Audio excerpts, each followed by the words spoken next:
What is up, guys? GZTV here, and I'm back with another video. There's a big glare. Hold on, let me change that. Hold on, I'll be right back.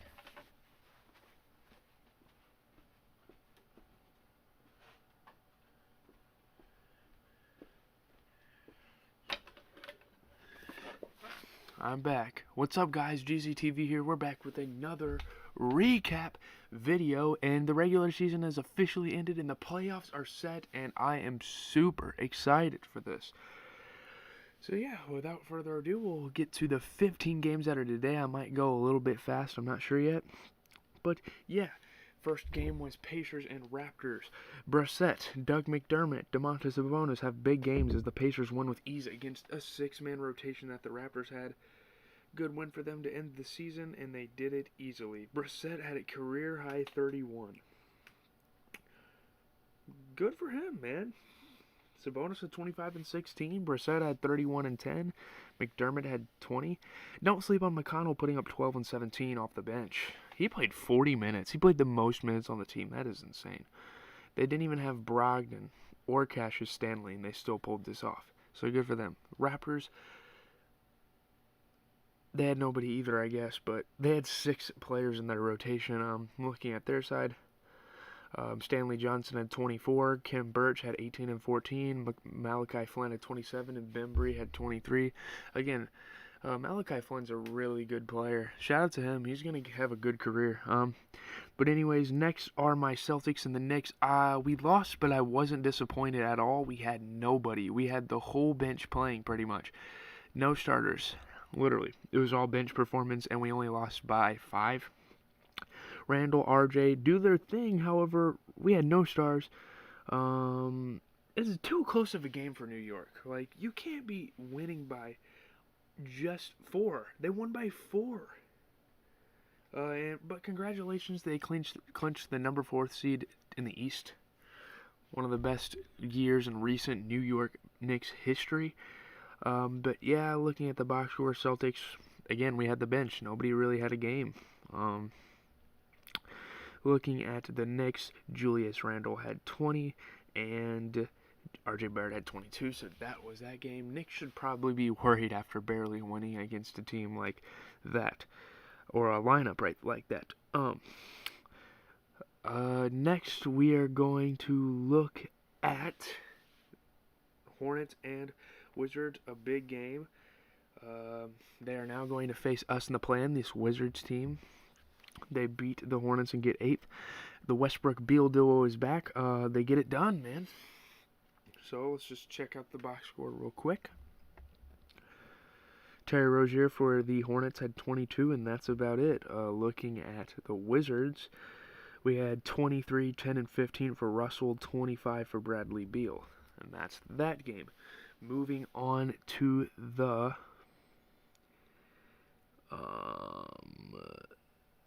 Suns and Spurs. My fault.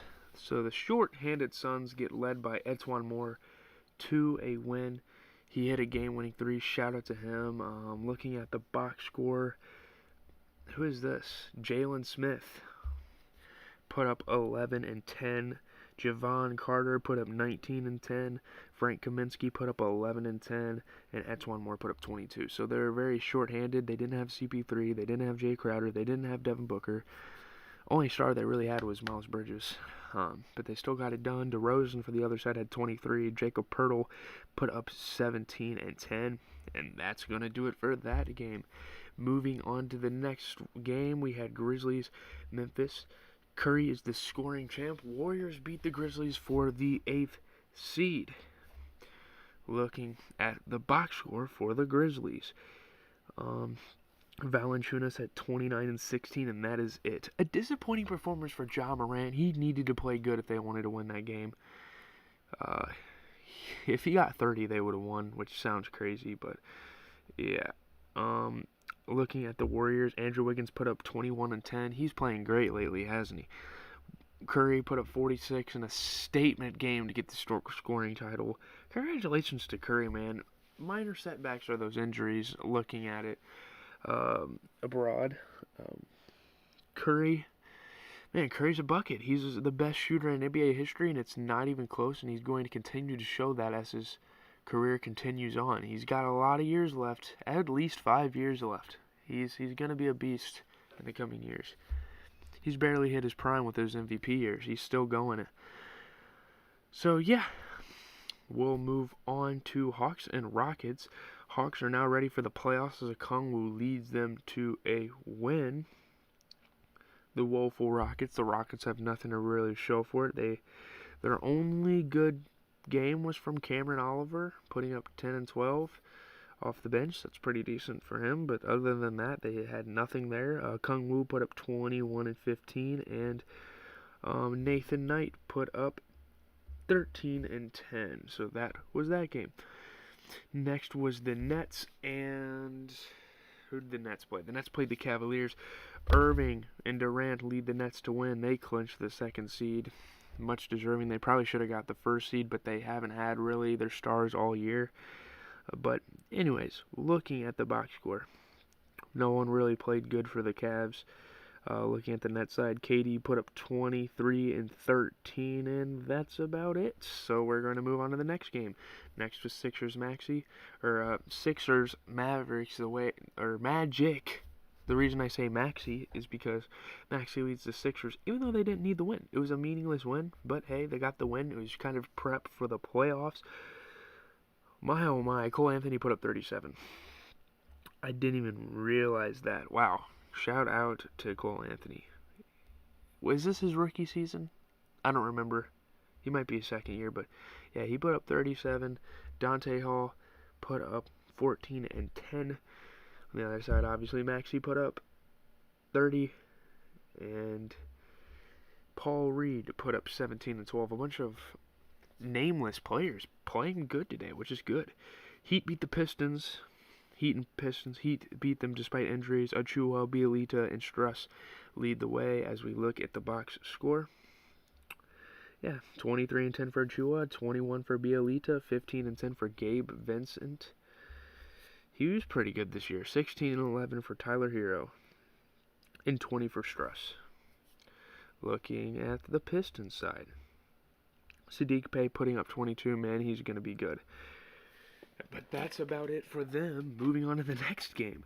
Pokusevski, Josh Hall, and Moses Brown go off against the undermanned Clippers. Obviously, Clippers and Thunder is what we are talking about. So let's talk about it. He scores 29. Shout out to Pokusevski.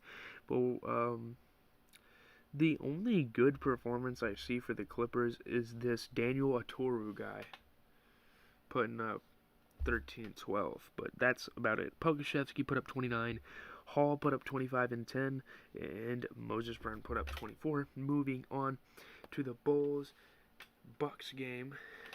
Thad Young leads the way against a Giannis-less Bucks team, so it's understandable why they lost that one. Looking at the box score for the Bucks, Jeff Teague put up 23. Shout out my former Celtic, and this Jordan Nwora guy off the bench put up 34 and 14. Good game for him as well. Wow. Crazy games for those guys. Looking at the Bulls, Thad Young put up 20. And that's about it. I mean, they didn't have Levine or Vucevic, so and they still won. That's crazy. But yeah, Timberwolves and Mavericks was the next game. The Wolves' big three helps get a win to end the season. A good end of the season for the Red Hot Wolves. I mean, they are the best team that got eliminated, and it's not close either. Looking at the box score, really nothing much for the Mavericks, but the Timberwolves, 30 for Anthony Edwards, 23 for Cat, 23 and 10 for D'Lo. So that's good. Lakers and Pelicans. Lakers get the dub. Another good game for the King. King James is back, and he's ready for the playoffs, guys. This injury is doing nothing to him. He's told the media, "Oh my God, it's gonna hurt me." Don't even trip, LeBron. You're a great player. So, yeah. Looking at the box score, 25 for King James, 13 and 13 for Drummond. Looking at the other side, 19 and 13 for Hernan Gomez. That's about it. Moving on to the next game, Blazers-Nuggets. Blazers win. Nurkic, Lillard, McCollum lead the charge. Another dominant game offensively for this team. they're looking scary for the playoffs. They secured the 6th seed. Congratulations, Blazers Nation, Rip City. You guys have made the playoffs over LeBron. That's crazy to say. Obviously, LeBron's probably going to make the playoffs in the long run after the play-in, but like it's crazy to think that they are a better team than the Lakers. Shout out to them, though. They earned it. Their offense is top tier in the league. But anyways, Jokic put up 21.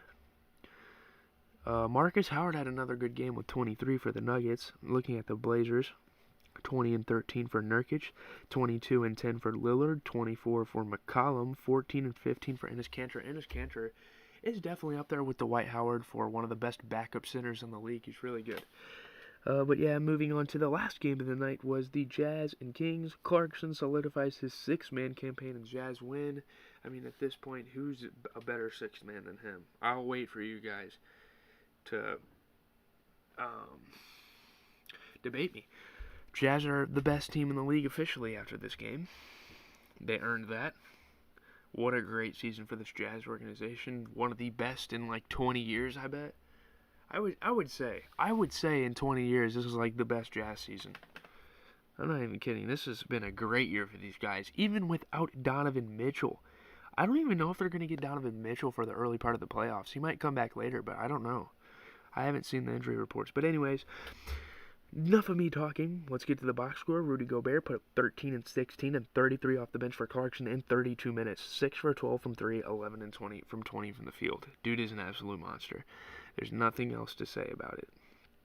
But looking at the Kings, Terrence Davis, my boy TD, put up 20, but their season is officially over. A pretty decent run.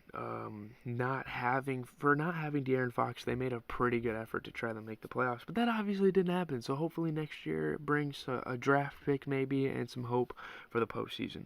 But yeah, that was tonight's action, and I won't see you guys tomorrow. I'll do some end of the season content for you guys tomorrow at like 3 or 4, and then another one at like 8 or 9 later in the day. But yeah, we're going to look at the Tuesday content and kind of analyze these two games. Starting at 5:30 is Hornets and Pacers. Oh crap. This happens sometimes. I don't think you guys can see it, but this data thing. Hornets and Pacers. I'll give you guys my prediction video on tomorrow, but let's just analyze. Hornets have a lot of young guys. Pacers have LeVert and Sabonis. I'm not going to say who I think is going to win because I'm going to save it for the video, but that's pretty much what we got. The Pacers don't have Miles Turner. Maybe Brogdon comes back for tomorrow as well. Or for Tuesday, because everyone gets a break tomorrow. But yeah, my Celtics played 8 against the Wizards. Wizards have Beal and Westbrook back, and the most that the Celtics are probably going to have is Kemba, JT, Fournier, Marcus Smart, Robert Williams, Tristan Thompson, and we're going to have Nesmith, we're going to have Pritchard. That's probably what we're going to have. But the Wizards have some All-Stars. We'll see how that game turns out, and I will give you guys my unbiased prediction.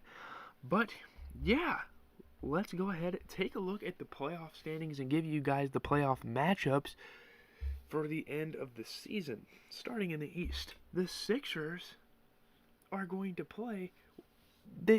It's a possibility that they'll either play the Celtics, the Wizards, the Pacers, or the Hornets, because any of those teams could make it with the stipulations of the plan. Moving on to the Nets for sure play either the Celtics or the Wizards.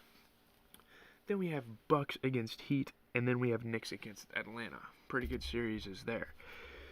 Then, looking at the West Conference, the Jazz will play either the Lakers, the Warriors, the Grizzlies, or the Spurs, and the Suns will play either the Lakers or the Warriors. The Nuggets will play the Blazers, and the Clippers will play the Mavericks. So yeah, that is pretty much it. Make sure you guys tune in tomorrow for my 2 end of the season awards and ranking video, or not awards, playoff. I'm making one playoff prediction video, and I'm making a top 100 players of the regular season video. We might do one for the playoffs as well, like a top 50. I don't know, that'd be kind of dumb. I don't know. Nah, we won't do something for the playoffs. We're going to do the top 100 players of the year, and we will do playoff predictions tomorrow. So I'll see you guys tomorrow for 2 videos, and then tune in Tuesday night because we will be doing a recap of the 2 play-in games, and from Tuesday until the finals, we'll pretty much have a video for you guys every night. We'll just have a break from recaps tomorrow. So yeah, it's been GCTV. I'm signing off.